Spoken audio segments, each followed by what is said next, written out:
నమస్కారం. సహకార ధర్మపీఠం వార్తలు చదువుతున్నది అనుమల వెంకటమ్మ. సహకార వార్తల ముఖ్యాంశం: పరపతి వ్యవస్థలో సహకార సంస్థల పాత్ర, సాంకేతికత ఆధారిత పాలన వైపు ఆంధ్రప్రదేశ్ రాష్ట్ర సహకార బ్యాంకు నాఫ్కార్ 49వ వార్షిక సర్వసభ్య సమావేశం రాబోయే అంతర్జాతీయ సమావేశంపై ప్రత్యేక దృష్టి. ఏపాక్స్ పాలక వర్గాలు కొనసాగుతాయి. ఆందోళన. చక్ర సహకార సంస్థల సహకారులకు MCCE శిక్షణ. ఇఫ్కో MC 11వ స్థాపన దినోత్సవాన్ని జరుపుకుంటుంది. ప్యాక్స్ సిబ్బంది బదిలీలను హైకోర్టు నిలిపివేసింది. ప్యానెల్ ఆదేశాలను ఉల్లంఘించింది అని పేర్కొంది. చేనేత పొదుపు పథకం థ్రిఫ్ట్ ఫండ్ స్కీమ్ కు నిజమైన చేనేత కార్మికుని దూరం చేసే ప్రయత్నం. పరపతి వ్యవస్థలో సహకార సంస్థల పాత్ర. భారతీయ రిజర్వ్ బ్యాంక్ RBI తన వార్షిక handbook on the Indian economy 2024-25ను విడుదల చేసింది.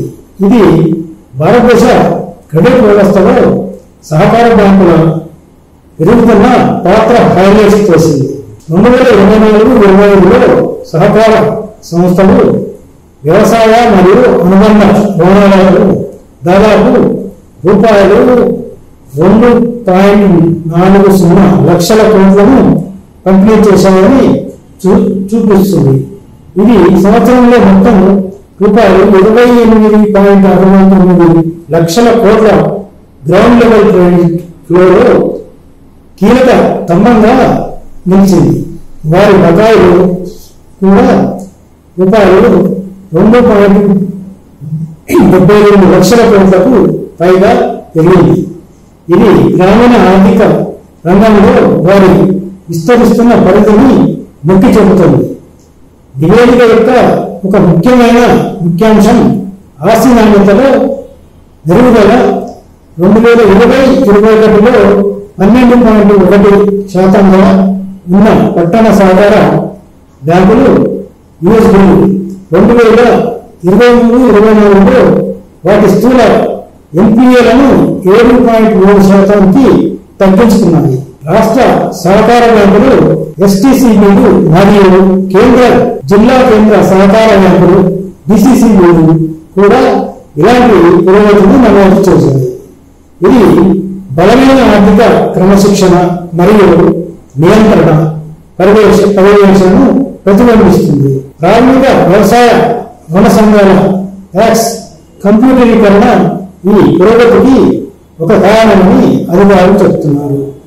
ఇది కార్యకలాపాలను క్రమబద్ధీకరిస్తుంది, పారదర్శకతను మెరుగుపరుస్తుంది మరియు అట్టడుగు స్థాయిలో రుణ రికవరీ విధానాలను కఠినం చేస్తుంది. గ్రామీణ కుటుంబాలు మరియు చిన్న రుణగ్రహీతలకు చాలా కాలంగా జీవనాధారంగా పనిచేస్తున్న భారతీయ సహకార బ్యాంకింగ్ రంగం యొక్క స్థితిస్థాపకతలు ఈ సంఖ్యలు హైలైట్ చేస్తున్నాయని విశ్లేషకులు అంటున్నారు. సాంకేతికత ఆధారిత పాలన వైపు ఆంధ్రప్రదేశ్ రాష్ట్ర సహకార బ్యాంకు సాంకేతికత ఆధారిత పాలన వైపు ఒక ముఖ్యమైన అడుగులో ఆంధ్రప్రదేశ్ రాష్ట్ర సహకార బ్యాంకు సహకార రంగాన్ని బలోపేతం చేసే లక్ష్యంతో మార్గదర్శక కార్యక్రమాలను ప్రారంభించింది. ఆంధ్రప్రదేశ్లోని సహకార సంస్థలలో సామర్థ్యం, పారదర్శకత మరియు ప్రాప్యతను పెంపొందించడానికి రూపొందించిన సమాధాన్ సమగ్ర మరియు CDF పోర్టల్ అనే 3 ప్రధాన డిజిటల్ ప్లాట్ఫామ్లను బ్యాంక్ ఆవిష్కరించింది. ఈ ప్లాట్ఫామ్లు కార్యకలాపాలను క్రమబద్ధీకరించడం, సేవ, బట్వాడా మెరుగుపరచడం మరియు సహకార సంస్థలకు మరింత సమగ్రమైన డిజిటల్ పర్యావరణ వ్యవస్థను నిర్మించడం లక్ష్యంగా పెట్టుకున్నాయి. మరో మైలురాయిని సూచిస్తూ APCOB AI standard operating procedure AISOP-లను ప్రవేశపెట్టింది. ఇది భారతదేశంలోని సాధారణ విధుల్లో కృత్రిమ మేధస్సును అనుసంధానించిన మొట్టమొదటి సహకార బ్యాంకులలో ఒకటి అవతరించింది. AISOP కార్యాచరణ ప్రమాణాలను పునర్వచించగలదని మరియు ఇతర సహకార సంస్థలు అభివృద్ధి చెందుతున్న సాంకేతికతను స్వీకరించడానికి ప్రోత్సహిస్తుందని భావిస్తున్నారు. ఈ సందర్భంగా ఆవిష్కరణలు మరియు జ్ఞాన భాగస్వామ్యాన్ని పెంపొందించే లక్ష్యంతో సహకార సంస్థల విజయాలు మరియు ఉత్తమ పద్ధతుల సేకరణ మరియు CDF క్రానికల్స్ విడుదల కూడా జరిగింది. ఇంకా యంగ్ అచీవర్స్ ప్రోగ్రామ్ ప్రారంభం ప్రతిభ అభివృద్ధికి ఆప్కాబ్ యొక్క నిబద్ధతను హైలైట్ చేసింది. ఈ రకమైన మొట్టమొదటి చొరవ సహకార ఉద్యమంలో తదుపరి తరం నాయకులను గుర్తించడం, పెంపొందించడం మరియు వారికి సాధికారత కల్పించడం లక్ష్యంగా పెట్టుకుంది. నాఫ్కాబ్ 49వ వార్షిక సర్వసభ్య సమావేశం రాబోయే అంతర్జాతీయ సమావేశంపై ప్రత్యేక దృష్టి. అర్బన్ కోఆపరేటివ్ బ్యాంకులు UCB అత్యున్నత సంస్థ అయిన నాఫ్కాబ్ యొక్క 49వ వార్షిక సర్వసభ్య సమావేశం AGM శుక్రవారం నాడు ఢిల్లీలోని విజ్ఞాన్ భవన్లో 2025 నవంబర్ 8-9 తేదీలలో జరగనున్న రాబోయే అర్బన్ కోఆపరేటివ్ క్రెడిట్ సెక్టార్ అంతర్జాతీయ సమావేశం 2025పై ప్రత్యేక దృష్టి సారించి ముగిసింది. ఈ మెగా ఈవెంట్ను ప్రధానమంత్రి నరేంద్ర మోడీ, కేంద్ర హోంశాఖ మంత్రి అమిత్ షా ఇతర ప్రముఖుల సమక్షంలో ప్రారంభించే అవకాశం ఉంది. సంస్కరణలు, భవిష్యత్తు వ్యూహాలు మరియు ఈ రంగం ఎదుర్కొంటున్న సవాళ్లపై అర్థవంతమైన చర్యలతో చర్చలు సానుకూలంగా ముగిశాయి.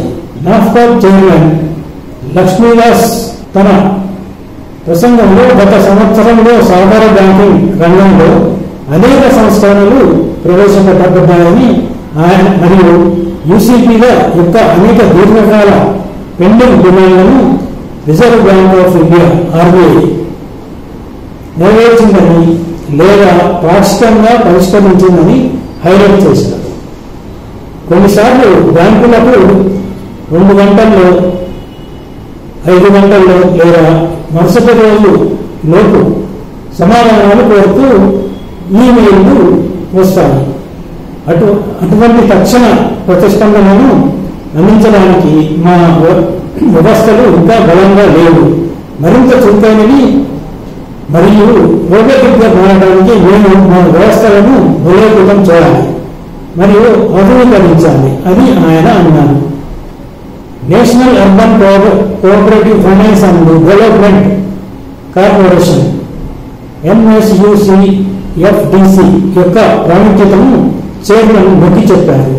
దీని UBCలకు గొడుగు సంస్థగా అభివర్ణించారు మరియు అన్ని సహకార బ్యాంకులు సభ్యులుగా చేరాలని కోరారు.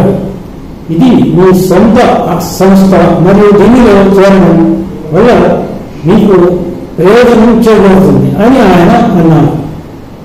పట్టణ సహకార రంగానికి చారిత్రాత్మక క్షణంగా మారే కూకుండు 2025లో పూర్తి భాగస్వామ్యాన్ని నిర్ధారించాలని ఇక్కడ ఉన్న అన్ని సహకారులను మేము గట్టిగా కోరుతున్నాము అని దాస్ బలమైన విజ్ఞప్తి చేశారు.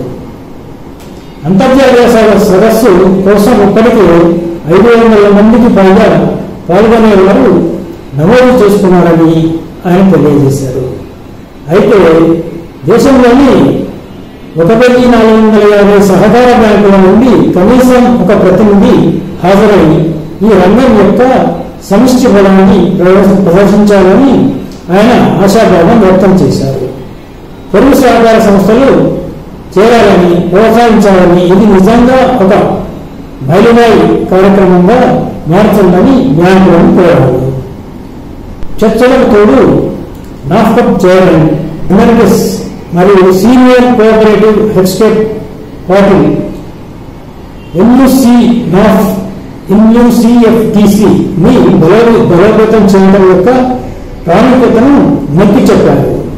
మరియు దాని ఈక్విటీకి ఇంకా సభ్యత్వాన్ని పొందని బ్యాంకులు ఆలస్యం చేయకుండా అలా చేయాలని విజ్ఞప్తి చేశారు. గత 4 సంవత్సరాలుగా యూసీబీలు చూసిన భారీ మార్పును సీనియర్ సహకారి పార్టీ నొక్కి చెప్పారు. ఇప్పుడు RBI మాతో స్నేహపూర్వకంగా మరియు సహకారకరంగా ఉంది. మెహతా మరియు అతని బృందం కృషికి ధన్యవాదాలు అని ఆయన అన్నారు. రాబోయే ప్రపంచ సమావేశాన్ని నిర్వహించడంలో సభ్యులు తమకు మద్దతిస్తున్నందున లక్ష్మీదాస్ తన కంటే మరియు మెహతా కంటే అదృష్టవంతులని పార్టీని వ్యాఖ్యానించారు.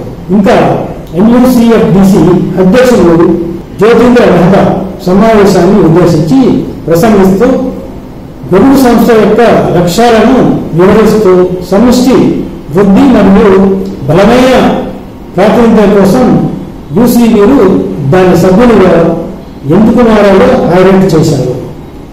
ఏటీఎంలో ప్రతినిధులు నాఫ్కబ్లో అనేక రకాల సమస్యలను పంచుకున్నారు. RBI మరియు భారత ప్రభుత్వంతో తమ ఆందోళనలను కొనసాగించాలని కోరారు. వీటిలో నియంత్రణ సవాళ్లు, సాంకేతిక అప్గ్రేడేషన్ అవసరం మరియు యూసీబీలలో పాలనను బలోపేతం చేయడం మద్దతు ఉన్నాయి.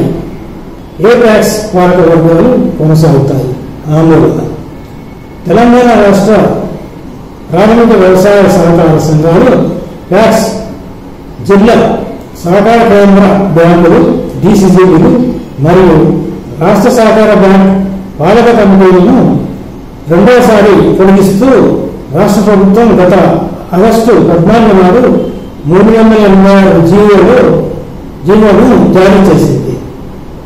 దానికి అనుగుణంగా రాష్ట్ర సహకార బ్యాంకు మరియు జిల్లా సహకార బ్యాంకుల పాలక వర్గాలను కొనసాగిస్తూ ప్రభుత్వం ఆదేశాలు ఇచ్చింది. కానీ గతంలో మాదిరిగా ఇది అన్ని ప్రాథమిక వ్యవసాయ సహకార సంఘాల పాలక వర్గాలకు పొడిగింపు ఇవ్వకుండా ప్రభుత్వం కొత్త నిబంధనలను విధించింది. జీవోని 4వ నెంబర్ ఆధారంగా సహకార సంఘాల కమిషనర్ మరియు రిజిస్ట్రార్ గారు పాలక వర్గాల పనితీరు ఎలా ఉంది, సంఘం ఆర్థిక పరిస్థితి, ఎక్కడైనా అక్రమాలకు పాల్పడ్డారా, విధులు దుర్వినియోగం, స్వల్పకాలిక దీర్ఘకాలిక రుణాల వసూళ్లు, ఇంకా బ్యాలెన్స్ తదితర 10 అంశాలతో పాలకవర్గం పనితీరు సమీక్షించి ఆ ప్లాట్ పాలకవర్గం కొనసాగాలా లేదా అనేది నిర్ణయించి జిల్లా సహకార అధికారులకు తెలియజేస్తున్నట్లు తెలిపింది. చక్కెర సహకార సంస్థల సహకారులకు NCCE శిక్షణ. NCUI ఆధ్వర్యంలో national centre for cooperative education NCCE September 2 నుండి 4, 2025 వరకు న్యూఢిల్లీలోని దాని ప్రధాన కార్యాలయంలో భారతదేశంలోని చక్కెర సహకార సంఘాల చైర్పర్సన్లు మరియు డైరెక్టర్ల కోసం నాయకత్వం అభివృద్ధి కార్యక్రమాన్ని నిర్వహించింది. ఉత్తరప్రదేశ్, మహారాష్ట్ర, పశ్చిమ బెంగాల్, కర్ణాటక మరియు అనేక ఇతర రాష్ట్రాల నుండి పాల్గొన్నవారు ఈ కార్యక్రమంలో పాల్గొన్నారు. ఇఫ్కో MC 11వ స్థాపన దినోత్సవాన్ని జరుపుకుంటోంది. కొత్త దశాబ్దపు వృద్ధిని చూస్తోంది. Indian farmer fertiliser cooperative limited IFFCO మరియు జపాన్లోని మిత్సుబిషి కార్పొరేషన్ నుండి జాయింట్ వెంచర్ అయిన IFFCO MC crop science private limited ఇటీవల తన 11వ స్థాపన దినోత్సవాన్ని దశాబ్దపు సాధన మరియు భవిష్యత్తు కోసం ఒక ధార్మికతను ప్రతిబింబించే వేడుకలతో జరుపుకుంది. ఈ సందర్భం భారతీయ రైతులకు విశ్వసనీయమైన వ్యవసాయ రసాయన పరిష్కారాలను అందించడంలో 10 ఏళ్లు పూర్తి కావడంతో సమానంగా జరిగింది. ఇది స్థితిస్థాపకత ఆవిష్కరణ మరియు రైతు కేంద్రీకృత చొరవల ద్వారా నిర్వహించబడిన ప్రయాణం. ట్యాక్స్ సిబ్బంది బదిలీలను హైకోర్టు నిలిపివేసింది. ప్యానెల్ ఆదేశాలను ఉల్లంఘించిందని పేర్కొంది. ప్రాథమిక వ్యవసాయ సహకార సంఘాల ట్యాక్స్ ఉద్యోగుల బదిలీని హైకోర్టు నిలిపివేసింది. రాష్ట్ర స్థాయి ఎంపవర్డ్ కమిటీ SLEC మునుపటి కోర్టు ఆదేశాలను ఉల్లంఘించి బదిలీ మార్గదర్శకాలపై తన సర్కులర్ను జారీ చేసిందని పేర్కొంది. ప్రభావిత ఉద్యోగుల నుండి అభ్యంతరాలను ఆహ్వానించకుండా ఏకరీతి HR విధానం మరియు బదిలీ మార్గదర్శకాలను ప్రవేశపెట్టిందని వాదిస్తూ పిటిషనర్లు సర్క్యులర్ను సవాలు చేశారు. సర్క్యులర్ రాజ్యాంగ నిబంధనలు, సహకార సంఘాల చట్టం మరియు రిజర్వ్ బ్యాంక్ ఆఫ్ ఇండియా మరియు నాబార్డ్ జారీ చేసిన మార్గదర్శకాలకు విరుద్ధంగా ఉందని వారు వాదించారు. ఈ సబ్మిషన్లను గమనించిన జస్టిస్ పుల్లా కార్తిక్ SLEC సర్క్యులర్ను తప్పనిసరిగా సెట్ చేయవచ్చని గమనించారు. ఇంకా సర్వీసులో చేరని లేదా తమ సర్వీసును పరిస్థితులపై ఫిర్యాదులు కలిగి ఉన్న వారి నుండి అభ్యంతరాలను ఆహ్వానించాలని, ఆ తర్వాత నిర్ణయం తీసుకోవాలని తెలంగాణ రాష్ట్ర సహకార అపెక్స్ బ్యాంక్, నాబార్డు, రంగారెడ్డి, సంగారెడ్డి, మేడ్చల్, మల్కాజ్గిరి జిల్లా కేంద్ర సహకార బ్యాంకులతో సహా ప్రతిపాదనలను కోర్టు ఆదేశించింది. అయితే తీవ్ర ఉల్లంఘనకు పాల్పడి బదిలీలను అమలు చేయడానికి, బదిలీ విధానాన్ని అమలు చేయడానికి జిల్లా స్థాయి సాధికార కమిటీలు అనుసరించాల్సిన మార్గాలను సక్రమంగా ఆమోదిస్తూ మరియు అందిస్తూ SLEC ఒక సర్క్యులర్ జారీ చేసింది అని జస్టిస్ కార్తిక్ తన ఉత్తర్వుల్లో పేర్కొన్నారు. అక్టోబర్ 7న లేదా అంతకుముందు కారణం చూపించాలని కోర్టు అన్ని ప్రతివాదులకు నోటీసులు జారీ చేసింది. ఈలోగా బదిలీ విధానాన్ని నమోదు చేయడంలో యథాతథ స్థితిని హైకోర్టు ఆదేశించింది. చేనేత పొదుపు పథకం, థ్రిఫ్ట్ ఫండ్స్ స్కీమ్లకు నిజమైన నేత కార్మికుని దూరం చేసే ప్రయత్నం. చేనేత కుటుంబం మొత్తం పనిచేస్తే కానీ చీరలు, దోవతులు, నేత పూర్తి కాదు. నేత కార్మికుడికి సహాయకునిగా కండలు చుట్టడము, పొడుగు మరియు సరిచేయడం ఇలాంటి పనులు, చేనేత పనులు అంతర్భాగం. ఈ థ్రిఫ్ట్ ఫండ్ పథకానికి అర్హులను గుర్తించడానికి వారికి జియో ట్యాగ్ నెంబర్ కేటాయించడానికి ఎంక్వైరీ జరుగుతుంది.